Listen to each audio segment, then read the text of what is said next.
सभी भाइयों लोणपण्णा में आज एसटीएमए कार्यालय में ज्ञापन दिनों डोडा चालू करावनारू साहब ने और आलब्रा और गुड़ा मालानियों काफ़ी लोग में भेड़ा रलिया साहब ने ज्ञापन दिनों और साहब मारी बहुत कदरी भी की और साहब गयो गए डोडा के ठेके आरू भाईदार मुख्यमंत्री ज्ञापन भेज में मारी मेहनत कर हाँ पण दे माटी मोटियार मत लियो बूढ़िया हारू राख्यो मोटियारा मत फैलाइयो ओ तो जरूर गयो भाई।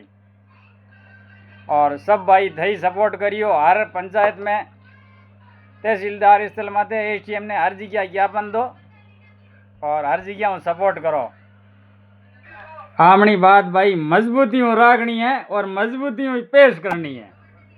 और जिले स्तर में आपने एक भारी मीटिंग करनी पड़ी, हजारों मत भेड़ा रड़ानी जिना सरकार की यहाँ खुली वही खुले कौन भारी आक्रोश हूँ हमके भाई आमने भेड़ो हणो है जिले स्तर पर पूरो गाढ़ रहा कर एक हाथे भेड़ो रड़नो है।